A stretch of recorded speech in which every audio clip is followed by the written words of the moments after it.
Welcome to Storytime. I'm Stephen Human, and we are continuing with episode 3 of The Intergalactic Audacity of Becky Blueshift, my newest middle grade novel. It can be picked up at stephenhuman.com if you are interested. Otherwise, just sit back and every day there will be a new episode here on social media. So you can just sit back and enjoy, gather the kids. If you remember, last episode, Becky was facing a giant Tung-on, a really disgusting monster. And it is very big. It's 5 meters tall. So it's about 20 feet tall? Something like that. 18 feet tall. I'm not good with math. I'm an author.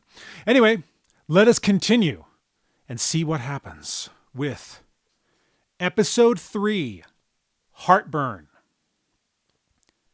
Tongue-like tentacles swirled in all directions, cutting off Becky's escape. The squirming creature reared up and towered over her. Gummy saliva spattered Becky's shoulder as the beast's mouth lunged in her direction. She ducked, just in time. The smaller Tung-on limped to the top of the amphitheater, shaking sand from its sticky appendages like an embarrassed teenager. What do I do? Becky repeated to herself. Okay, I can get eaten by a small Tung-on or a big one. Not really my best set of options. Becky, Edison's voice called through the earpiece. We're almost there. That doesn't help me if I'm eaten before you get here, she yelled back. A tentacle grabbed her ankle and flipped her upside down into the air. The silver canister dropped to the sand with a thump. The air suddenly felt far more humid than it had The air suddenly felt far more humid than it had seconds before. The Tung-on shook Becky over its mouth like a young boy playing with its green beans. Each air particle between her and the behemoth seemed drenched in rotten onions and overflowing toilet water. What do I do? What do I do? What do I do? The flares! Reaching into the pouch on her belt, Becky pulled out 2 emergency flares and struck them together. Crimson flames shot from the tips with heat so punishing they could burn for an hour in the vacuum of space. Here's an appetizer, Becky shouted, dropping the flares into the Tung-on's rapidly approaching mouth. The flares bounced off the gummy interior of the creature's gullet, burning with each impact. The Tung-on lurched and spasmed, dropping Becky back down to the sand. She landed on her backpack, air knocked from her lungs. Terrible shrieks filled the desert along with thick globs of slobber. The Tung-on thrashed about, coughing and gagging.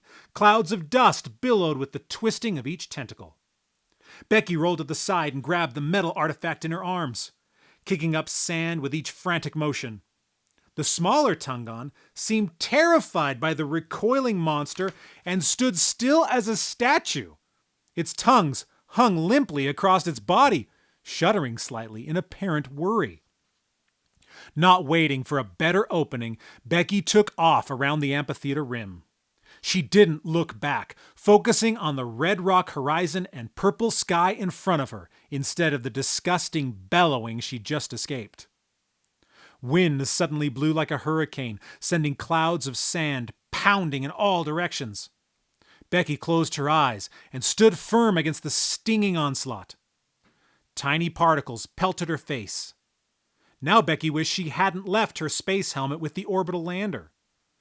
Engine hums cut off the cries of the Tung-on as the intergalactic research vessel Loveless hovered overhead. At less than 300 meters long, the small ship wouldn't turn any heads when compared to other, more impressive craft in the fleet. But as the adventure cruiser of the famous Nobels and Blueshifts, everyone knew the Loveless. The massive habitation ring on the aft section of the vessel alone had become a design wonder from here to Alpha Centauri.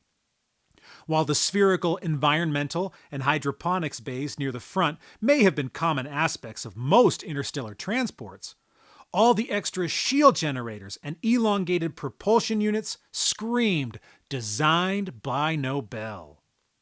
Becky had never been happier to see the IRV Loveless in all her life. Not even after that time space pirates tried to capture her and her dad while they surveyed an archaeological site on one of the planets around Ursa Major. I'm opening the door on the habitation ring, Edison said through the communicator. Another roar made Becky jump. She turned to see the giant Tung-on lumbering toward the ship.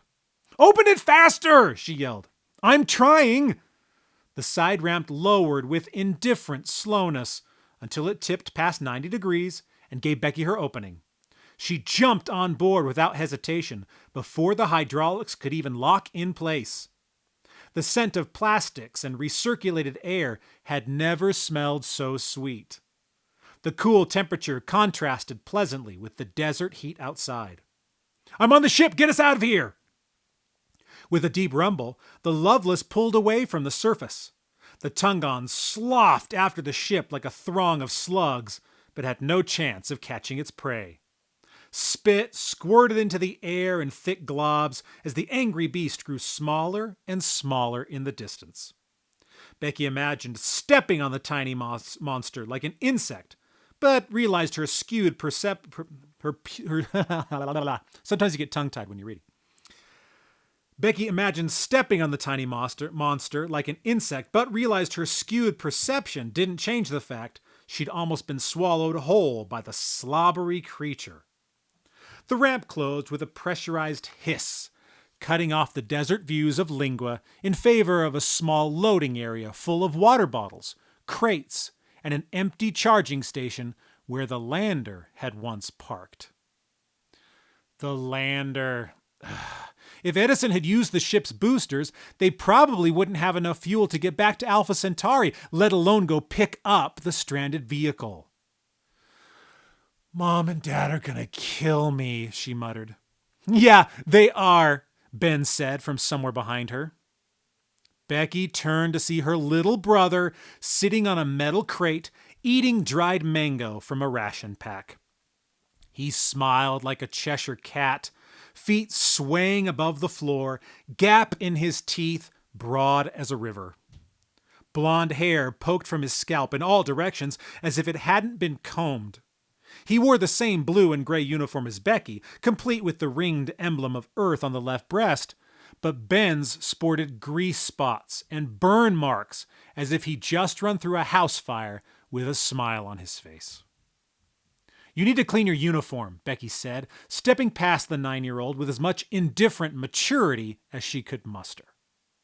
The more she showed her irritation, the more Ben would try to irritate her.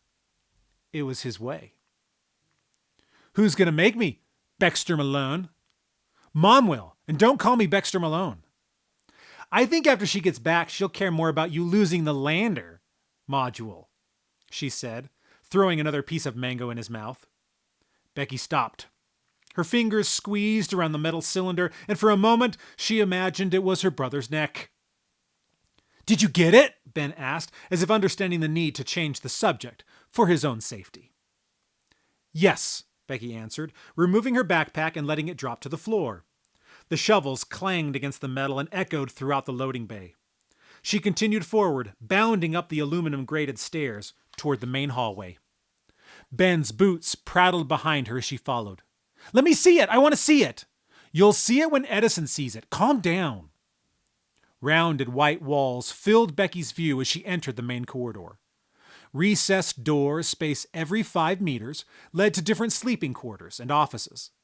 The hallway arched to the left along the contours of the rounded habitation sphere toward the center corridor and the primary bridge. Dirty footprints covered the glossy black floor, reminding Becky they hadn't activated any of the automated cleaning bots in the past month. She and Edison had more pressing worries on their minds. "Just let me hold it," Ben persisted, running up beside her. "I'll give you some of my mangoes." Becky didn't answer, instead pausing as she passed a large holographic photo of her parents and the Nobels from their adventure saving the platypus people of Mudlasia. There stood Nitro Nobel and his wife Nyla in their custom space gear, dark skin shining in the sun, while beautiful blonde Barbara Blueshift held her arm around her husband Barrett's neck. Becky ran her fingers through the light projection, creating the image, and bit her lip. "They're going to be okay," Ben said. "We'll save Mom and Dad and the Nobels." "I know," Becky replied, regaining her emotional control. She continued walking and returned her focus to the circular door to their right, marked with bold red letters reading, "Command Crew Only." The barrier telescoped open onto the bridge. One 30 meters in diameter, the spherical command bridge featured 2 open decks with a balcony, holographic displays, massive windows, and the crisp white accents of all Centauri fleet vessels. 10 researchers could work comfortably on the control deck, but the ship itself had been designed to operate and transverse space with a single pilot at the helm if needed. Purplish blue sky transitioned to a dark star field beyond the windows.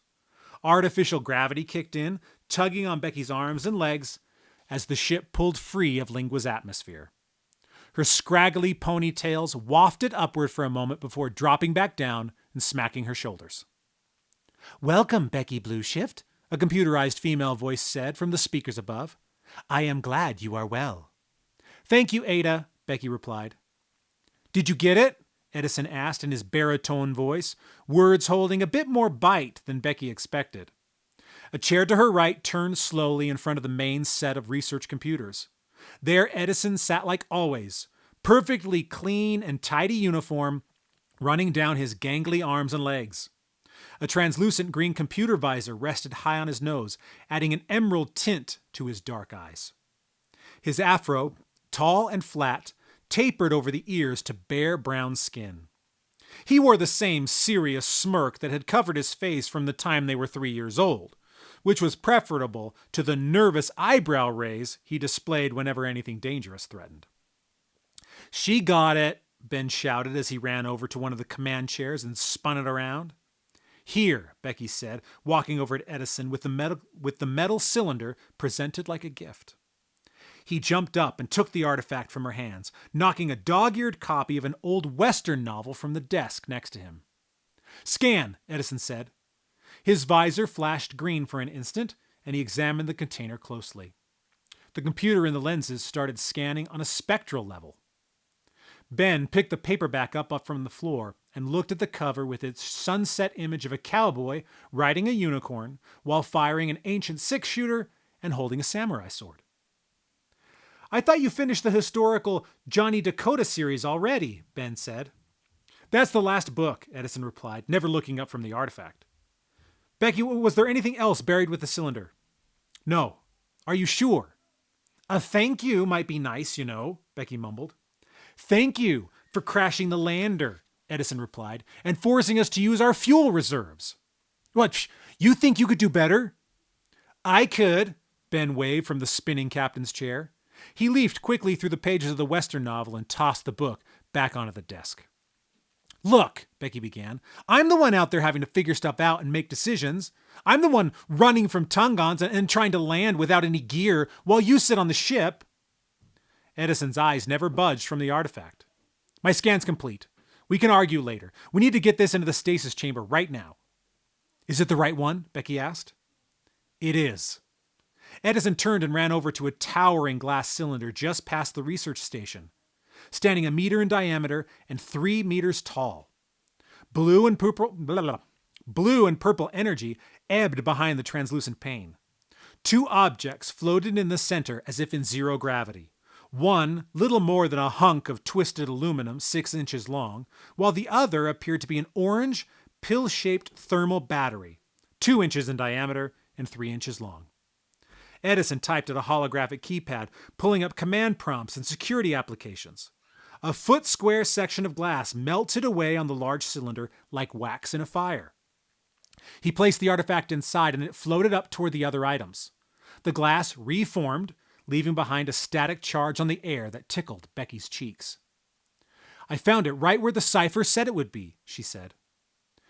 "Admiral Blitzer was known as a thorough man by all accounts, that's for sure," Edison agreed. "If we hadn't solved the encryption, we'd never have found it. Now that we know the code, Blitzer's notes have everything mapped out almost to the very inch. Let's dissolve the titanium canister and see what we've got."